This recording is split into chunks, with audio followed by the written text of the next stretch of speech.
খবর শুনছেন দৈনিক সংবাদ চ্যানেল থেকে। আজ জানাবো পশ্চিমবঙ্গ দেশ এবং বিশ্বের বাছাই করা সমস্ত গুরুত্বপূর্ণ তাজা খবর। শুরুতেই জানিয়ে দেব সংবাদ শিরোনাম। মুখ্যমন্ত্রী শুভেন্দুকে মারতে আত্মঘাতী হামলার বোমা তৈরি করছেন এক মহিলা। ভবানীপুর থানায় ইমেল, গ্রেপ্তার যুবক। আরজি করে মমতার ভূমিকা, অভিষেকের লিপস অ্যান্ড বাউন্সের সম্পত্তি নজরে দুজনেই, জানালেন শুভেন্দু। পুলিশ মহলে নজিরবিহীন অ্যাকশন মুখ্যমন্ত্রী শুভেন্দুর, ভেঙে দেওয়া হলো ওয়েলফেয়ার বোর্ড। সাধারণ মানুষের জন্য এলো বড় সুযোগ। ভোটের প্রচারে লাগাতার হুমকি, অভিষেকের বিরুদ্ধে দায়ের এফআইআর, কোন কোন ধারায় অভিযোগ। ঘনিষ্ঠরাই আগুন লাগিয়েছে, বিস্ফোরক স্বপ্না, পাল্টা পরাজিত তৃণমূল প্রার্থীকে নিশানা প্রতিবেশীদের। ধর্মস্থানে মাইকের আওয়াজ কমাতে বলায় বিরাট অশান্তি জাহাঙ্গীর মহল্লায়, পুলিশকে লক্ষ্য করে পাথর। বেআইনি মাদ্রাসায় জিরো টলারেন্স, অন্যথায় বুলডোজার দাওয়াই মন্ত্রী টুডুর। এসআইআর এর নাম বাদ গেলেও বন্ধ নয় রেশন সরকারি সুবিধা, আশ্বাস খাদ্যমন্ত্রীর। বাংলাদেশে লাফিয়ে বাড়ছে হামের প্রকোপ, মৃত্যু 451 শিশুর, ইউনূসের সরকারের গাফিলতির ফল। মুখ্যমন্ত্রী শুভেন্দুকে স্বাগত জানাতে হাজির ডায়মন্ড হারবারের তৃণমূল বিধায়ক, নামলো জনতার ঢল। কোথায় পুষ্পা, ওর দায়িত্ব আমি নিয়ে গেলাম, ফলতায় 1 লক্ষ ভোটে জয়ের টার্গেট দিলেন শুভেন্দু। ভোট পরবর্তী হিংসা নিয়ে মমতাকে তুলোধনা, শ্রমিকের ঝাঁঝালো আক্রমণে দিশেহারা তৃণমূল। দখল হওয়া ভেরি উদ্ধার হতেই নৌকা চালিয়ে মাছ ধরলেন দিলীপ, মন্ত্রীকে দেখেই জনতার ঢল। আপনি আসবেন কেন, আমি এলাম, মিঠুনের বাড়িতে শুভেন্দু। পরিবর্তনের কারিগর, বললেন ওর চেয়ে ভালো মুখ্যমন্ত্রী হয় না। আরজিকর থেকে স্বাস্থ্য দপ্তরের দালাল রাজ, প্রকাশ্য মঞ্চ থেকে হুঙ্কার দিলীপের, তোলপাড় রাজ্য রাজনীতি। বাকি জীবন কোর্টে প্যারেড করেই কাটাতে হবে, পাপের প্রায়শ্চিত্ত করতে হবে, কাদের হুঁশিয়ারি দিলেন দিলীপ। হকার থেকে টোটো, অটো, টোল, কোথাও তোলাবাজি চলবে না, করলেই কি শাস্তি, মুখ্যমন্ত্রী জানালেন। শুভেন্দুকে ধন্যবাদ জানিয়ে মমতাকে আক্রমণ, বিধানসভায় প্রথম দিনই ছক্কা হাঁকলেন নওশাদ, মনে করালেন 1,21,000 টাকা। দখলের জমিতে তৃণমূল নেতার অবৈধ বাড়ি, বুলডোজারে গুড়িয়ে দিল প্রশাসন। গ্রেপ্তার জাহাঙ্গীর ঘনিষ্ঠ তৃণমূল নেতা, পুনর্নির্বাচনের আগে ফলতায় চরম উত্তেজনা। তোদের যে মুখ্যমন্ত্রী হয়েছে, রাজ্যে তৃণমূলের হারের পরও বিধায়কের হুমকি, পুলিশ আসতেই পায়জামা ছিঁড়ে দৌড়। অন্নপূর্ণা ভান্ডারের টাকা পেতে অ্যাকাউন্টের সঙ্গে ডিবিটি লিঙ্ক জরুরি, কিভাবে করবেন। 1 জুন থেকে বাংলায় আসছে মোদির 5 লক্ষ টাকার কার্ড, ফ্রিতে চিকিৎসা শুরুর আগে জেনে নিন এই 4টি কড়া নিয়ম। শুভেন্দু কাটমানি ফাইলস খুলতেই ঘুষের টাকা ফেরোচ্ছে তৃণমূল নেতার বাড়ি ঘেরাও গ্রামবাসীদের। এলাকায় তাণ্ডব তৃণমূলী গুন্ডাদের, বিজেপির অভিযোগের পরেই সাসপেন্ড ক্যানিং থানার আইসি। দেওয়ালে রক্তের দাগ, একটি ঘর বন্ধ এখনো, আরজিকর মামলায় এবার মারাত্মক অভিযোগ অভিজিৎ গঙ্গোপাধ্যায়ের। আরজি করে ধর্ষণ এবং খুনের মামলার শুনানির জন্য নতুন বেঞ্চ গঠন করল কলকাতা হাইকোর্ট, কি কারণে। জুন থেকে মিলবে না যুবশক্তি প্রকল্প, আপাতত নেই কোনো আপডেট, কি বলছে রাজ্য সরকার। আসানসোলে মাইক বন্ধ করতে বলায় পুলিশ ফাঁড়িতে হামলা ও ভাঙচুর, অ্যাকশন মোডে অগ্নিমিত্রা। গণনার দিন বিজেপি কর্মীকে গুলি, মদতের অভিযোগে ক্যানিংয়ে গ্রেপ্তার তৃণমূল বিধায়কের দাদা। দুর্ঘটনায় পুত্র হারিয়ে 3 লক্ষ পেয়েছিলেন গরিব মা বাবা, 1.5 লক্ষ হাতালো তৃণমূলের নেতারা। অন্নপূর্ণা ভান্ডারের নামে ভুয়ো ওয়েবসাইট, ফাঁদে পা দিলে বড় বিপদ, কিভাবে চলছে প্রতারণা। রাজস্থানে নিট পড়ুয়ার দেহ উদ্ধার, এবছরে পরীক্ষা দিয়েছিলেন, বাতিল হওয়ায় মানসিকভাবে ভেঙে পড়েন। এতক্ষণ শুনছিলেন সংবাদ শিরোনাম, এখন আসছে বিস্তারিত খবর। তার আগে ছোট্ট একটা অনুরোধ, চ্যানেল নতুন হয়ে থাকলে চ্যানেলটি সাবস্ক্রাইব করবেন। গত 14 মে ভবানীপুর থানায় শুভেন্দুকে হত্যার পরিকল্পনা সংক্রান্ত একটি ইমেল আসে। তাতে বলা হয়, এক মহিলা মুখ্যমন্ত্রীকে হত্যার পরিকল্পনা করছেন, তিনি আল কায়েদার সদস্য। মুখ্যমন্ত্রী শুভেন্দু অধিকারীকে হত্যার ছক কষা হচ্ছে বলে ইমেল করা হলো ভবানীপুর থানায়। 2 দিনের মধ্যে সেই ইমেল প্রেরণকারীকে গ্রেপ্তারও করল পুলিশ। শনিবার লালবাজার থেকে সাংবাদিক বৈঠক করে ওই ইমেল এবং যুবক গ্রেপ্তারির কথা জানানো হয়েছে। ভবিষ্যতে এই ধরনের ভুয়ো খবর ছড়ানো ইমেল পাঠালে কঠোর পদক্ষেপ করবে বলে জানিয়েছে পুলিশ। গত 14 মে ভবানীপুর থানায় শুভেন্দুকে হত্যার পরিকল্পনা সংক্রান্ত একটি ইমেল আসে। তাতে বলা হয়, মুখ্যমন্ত্রীকে এক মহিলা হত্যার পরিকল্পনা করছে, তিনি জঙ্গি সংগঠন আল কায়েদার সঙ্গে যুক্ত এবং আত্মঘাতী হামলার জন্য বোমা প্রস্তুত করছেন। এই ইমেল পেয়ে তদন্ত শুরু করে পুলিশ। গার্ডেন রিজ থানার সাহায্যে ইমেল প্রেরণকারীর খোঁজ মেলে। ধৃতের নাম হাসনেম ইকবাল। ধৃতকে জিজ্ঞাসাবাদ করে পুলিশ জানতে পেরেছে ইমেলটির বার্তা ভুয়ো। সেখানে যে মহিলার নাম করা হয়েছে তার সঙ্গে যুবকের ব্যক্তিগত বিরোধ ছিল, সেই কারণে তাকে ফাঁসাতে ব্যক্তিগত আক্রোশ থেকে তিনি থানায় ওই ইমেল করেছিলেন। জিজ্ঞাসাবাদে যুবক এই কথা স্বীকার করেছেন বলে দাবি পুলিশের। পুলিশ জানতে পেরেছে অভিযুক্তের আগেও একাধিক রাজনৈতিক ব্যক্তিত্বকে এমন ভুয়ো খবর দিয়ে ইমেল পাঠিয়েছেন, এমনকি উড়ো ইমেল পাঠানো হয়েছিল নির্বাচন কমিশনের দপ্তরেও। আগামী দিনে এমন কাজ কেউ করলে তার বিরুদ্ধে কঠোর আইনানুগ ব্যবস্থা নেওয়ার হুঁশিয়ারি দিয়েছে পুলিশ। লালবাজারের বার্তা, এই ধরনের ইমেল যারা পাঠান দ্রুত হোক বা দেরিতে তারা ধরা পড়বেনি, তাই এমন কাজ করা থেকে বিরত থাকার পরামর্শ দেওয়া হয়েছে। মুখ্যমন্ত্রীর নিরাপত্তাতেও কোনো খামতি রাখা হচ্ছে না। নির্বাচনে পশ্চিমবঙ্গ বিধানসভা নির্বাচনে বিজেপির বড় জয়ের পর গত 9 মে মুখ্যমন্ত্রী হিসেবে শপথ নিয়েছেন শুভেন্দু। পুলিশ প্রশাসনের সঙ্গে বৈঠকও করেছেন। ঘটনাচক্রে শুভেন্দু নিজে ভবানীপুরের বিধায়ক। ওই কেন্দ্রে প্রাক্তন মুখ্যমন্ত্রী মমতা বন্দ্যোপাধ্যায়কে 15,000-এর বেশি ভোটে তিনি পরাজিত করেছেন। নন্দীগ্রাম থেকেও শুভেন্দু জিতেছিলেন, তবে সেই আসন থেকে তিনি পদত্যাগ করেছেন। ভবানীপুর থানায় তার নামে হুমকি ইমেল যাওয়ার পর থেকে বাড়তি সতর্ক পুলিশ। মুখ্যমন্ত্রীর চেয়ারে বসার পর শনিবার শুভেন্দু অধিকারীর প্রথম জেলা সফর ছিল দক্ষিণ 24 পরগনার ডায়মন্ড হারবারে। ফলতার সভা থেকে তৃণমূলের 2 প্রধান মুখকে নিশানা করেন মুখ্যমন্ত্রী মমতা বন্দ্যোপাধ্যায় এবং তার ভ্রাতুষ্পুত্রকে। বিভিন্ন ইস্যুতে নিশানা শুভেন্দু অধিকারী। আরজি করে ধর্ষণ এবং খুনের মামলায় ফের প্রাক্তন মুখ্যমন্ত্রী মমতা বন্দ্যোপাধ্যায়কে নিশানা করলেন বর্তমান মুখ্যমন্ত্রী শুভেন্দু অধিকারী। একই সঙ্গে অভিষেক বন্দ্যোপাধ্যায়ের সম্পত্তি নিয়েও হুঁশিয়ারি দিলেন তিনি।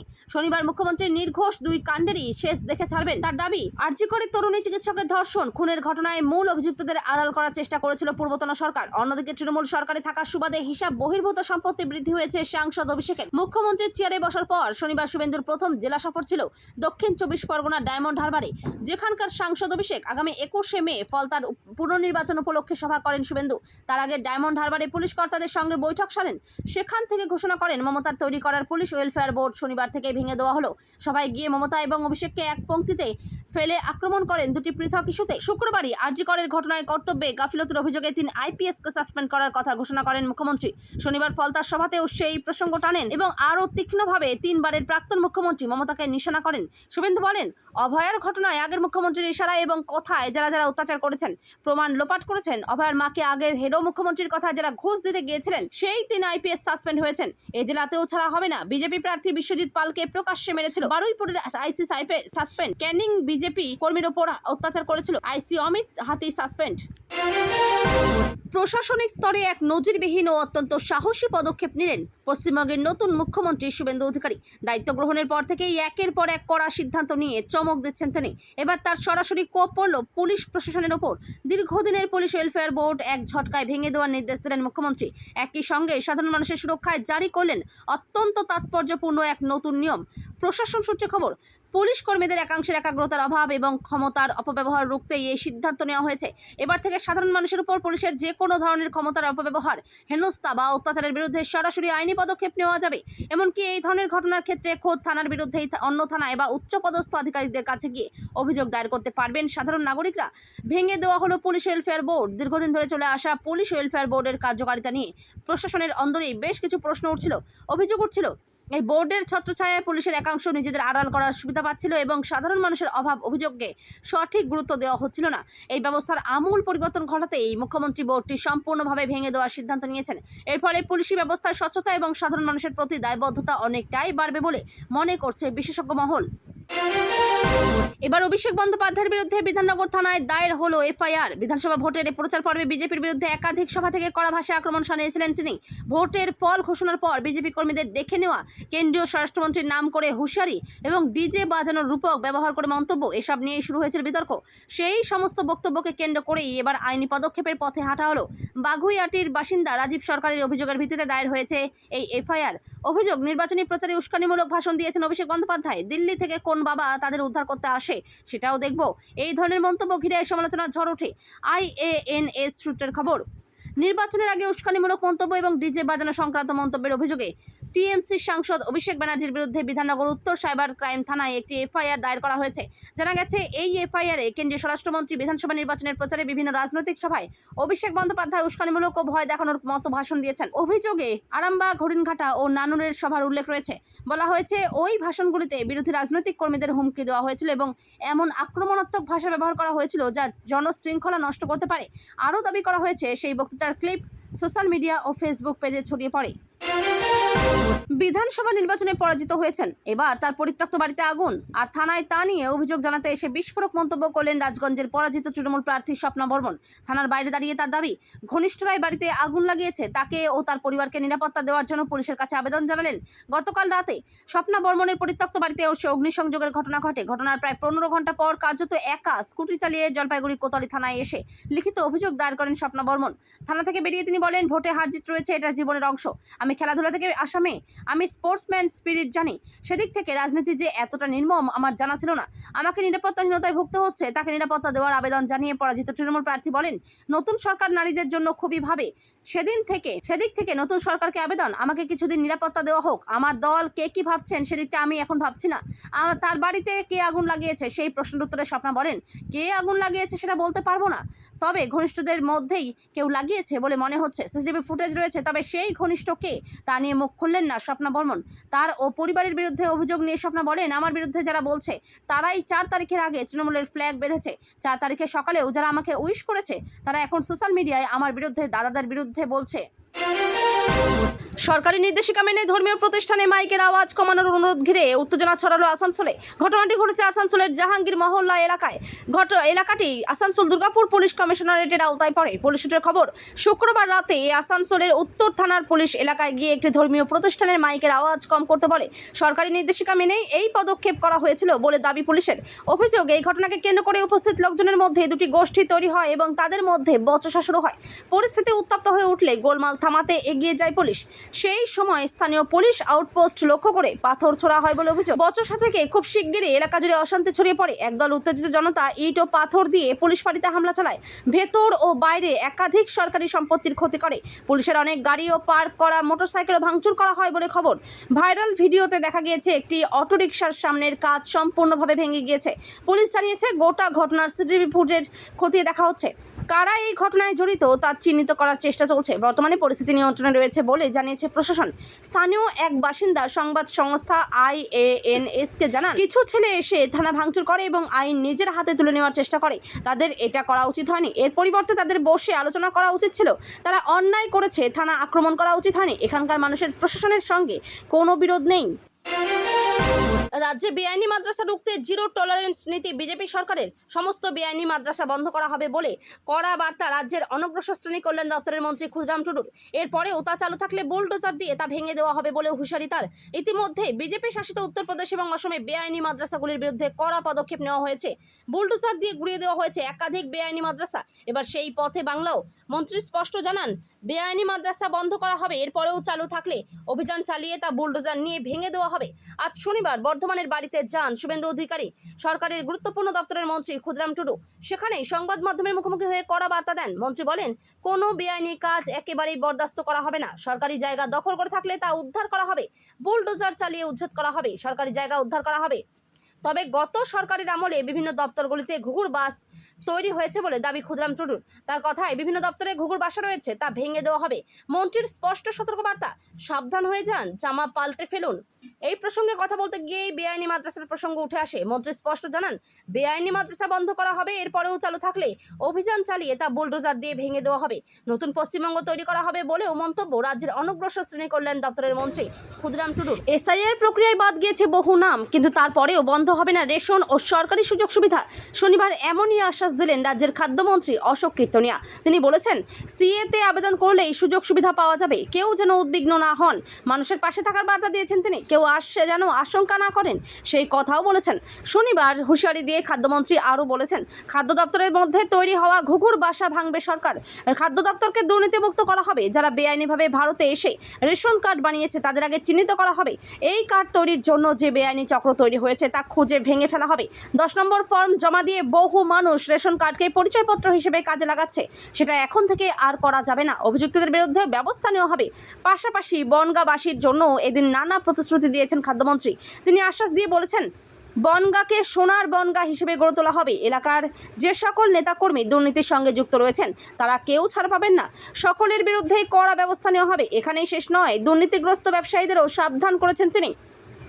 তাদের বিরুদ্ধেও কঠোর ব্যবস্থা নেওয়া হবে বলে জানা গিয়েছে। তবে এদিন মন্ত্রীর সবথেকে বড় ঘোষণা, এসআইআর এর নাম বাদ গেলেও রেশন বা সরকারি সুবিধা থেকে বঞ্চিত হবেন না কেউ, শুধু সিএর মাধ্যমে তাকে নাগরিকত্বের আবেদন করতে হবে। বাংলাদেশে লাফিয়ে বাড়ছে হামের প্রকোপ। গত 2 মাসে সেখানে 451 জন শিশুর মৃত্যু হয়েছে বলে সূত্রের খবর। এর মধ্যে বিগত 24 ঘন্টায় মৃত্যু হয়েছে 12 শিশুর, যাদের মধ্যে 4 জনের শরীরে হামের ভাইরাস মিলেছে। বাকি 8 জনের মধ্যে ছিল হামের উপসর্গ। বাংলাদেশের স্বাস্থ্য দপ্তর সূত্রে জানা গিয়েছে, গত 24 ঘন্টায় যে 12 জন শিশুর মৃত্যু হয়েছে তাদের মধ্যে 2 জন ঢাকার, বাকিরা চট্টগ্রাম, বরিশাল, ময়মনসিংহ এবং সিলেটের বাসিন্দা ছিল। স্বাস্থ্য দপ্তরের তথ্য অনুযায়ী গত মাসের মার্চ থেকে এপ্রিল পর্যন্ত হামের উপসর্গে মৃত্যু হয়েছে 377 শিশুর, যাদের মধ্যে হামের ভাইরাস মিলছে 74 জনের মধ্যে। সব মিলিয়ে মোট 451 শিশুর মৃত্যু হয়েছে হাম এবং হামের উপসর্গে। বাংলাদেশের এক সংবাদ মাধ্যম সূত্রে খবর, এবছরের 15 মার্চ থেকে দেশে হামের উপসর্গ ধরা পড়ে 55,611 শিশুর মধ্যে, যাদের মধ্যে হাম শনাক্ত হয়েছে 7,416 শিশুর মধ্যে। এর মধ্যে হামের প্রাথমিক উপসর্গ নিয়ে হাসপাতালে ভর্তি হয়েছে 40,176 শিশু। সুস্থ হয়ে বাড়িতে ফিরেছে 36,055 শিশু। পশ্চিমবঙ্গে এখন নতুন সরকার তৈরি হয়েছে। মুখ্যমন্ত্রী পদে বসেই জেলা সফর শুরু করেছেন শুভেন্দু অধিকারী। আর তার মধ্যেই প্রথম প্রশাসনিক বৈঠক করতে ডায়মন্ড হারবারে এসেছেন মুখ্যমন্ত্রী। সেখানেই দেখা গেল অবাক করা দৃশ্য। মুখ্যমন্ত্রী শুভেন্দু অধিকারীর সঙ্গে দেখা করতে হাজির হলেন তৃণমূলের এক বিধায়ক। ডায়মন্ড হারবারের সদ্য নির্বাচিত পান্নালাল হালদার পৌঁছে যান জেলা প্রশাসনের দপ্তরে। তখন বৈঠক শুরু হয়ে গিয়েছিল মুখ্যমন্ত্রীর। এদিকে ডায়মন্ড হারবারের বিধায়কদেরও বৈঠকে ডাকা হয়েছে। আর তাই বিজেপির বিধায়কদের পাশাপাশি হাজির হয়ে গেলেন তৃণমূল বিধায়ক পান্নালাল হালদার। জানিয়ে রাজ্য রাজনীতিতে আলোড়ন পড়ে গিয়েছে, কারণ এখন বিধানসভা নির্বাচনে পরাজিত হয়ে বিরোধী আসনে বসেছে তৃণমূল কংগ্রেস। সেখানে প্রধান বিরোধী দলের বিধায়ক সরাসরি মুখ্যমন্ত্রীর সঙ্গে দেখা করতে গেলেন। এই বিষয়ে দলের অবস্থান কি তা নিয়ে প্রশ্ন উঠতে শুরু করেছে। ডায়মন্ড হারবার, সুন্দরবন এবং বারুইপুর পুলিশ জেলার পুলিশ আধিকারিক ও দক্ষিণ 24 পরগনা জেলা প্রশাসনের শীর্ষ অফিসারদের নিয়ে বৈঠক শুরু হয়েছে। অন্যদিকে শুভেন্দু অধিকারীকে স্বাগত জানাতে রাস্তার দুধারে সাধারণ মানুষের ভিড় ছিল চোখে পড়ার মতো। জেলায় পৌঁছেই পুলিশ প্রশাসনের সঙ্গে বৈঠকে বসেছেন মুখ্যমন্ত্রী। ডায়মন্ড হারবার লোকসভা কেন্দ্রের বিধায়কদের নিয়েও বৈঠক করবেন মুখ্যমন্ত্রী বলে সূত্রের খবর।